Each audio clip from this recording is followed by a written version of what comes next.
Isa. Magandang araw sa lahat. Ako nga pala si Monique Barigat. Ito ang karanasan ng isang saksi ng Bagyong Tina. Una sa lahat, ano ang iyong pangalan, edad at taga-saan? Ako si Concepcion Tano Bariga. Nagpuyo sa Juan Luna Street, Danau City. Edad ya. Ha? I'm 73 years old in December 8. Malapit na. Ano ang iyong mga paghahanda ng iyong ginawa nung nalaman mo ay paparating na bagyo? Wala akong nahanda. Kay kuan, wa ko magtuo nga magbaha. Ano na? Wa ko magtuo nga magbaha ingon nga bagyo ra. Way baha. Pero ipukaw na lang ko sa akong mga apo nga mama, bangon ma kay ang tubig taga-tuhod na. Naman na. Nung nanaranasan ang Bagyong Tina, ano ang pangyayari na iyong naranasan? Malakas ang baha.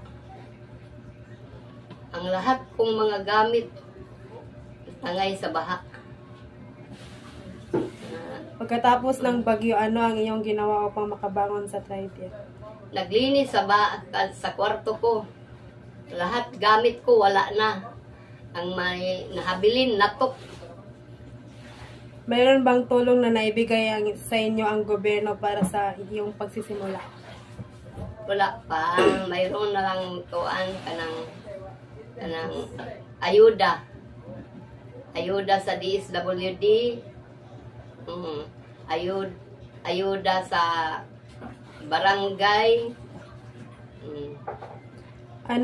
Ayuda pagid sa katong mga pagkaon ka.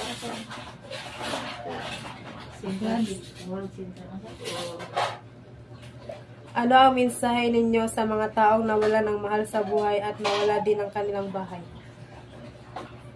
Umangon lang mag-ampo sa Ginoo nga kanang dili na mo balik tong kuana kitabo kay lisod wa kay kwarta wa pagitay pagkaon kaya nga among bugas adto napuno ang balde sa dili bugas na tubig na.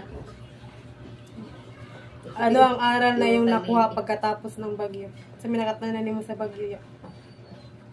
Mag-ampo sa Ginoo kanang dili na ta masakit. Tagaantag ikaduhang pinabuhi sa Ginoo.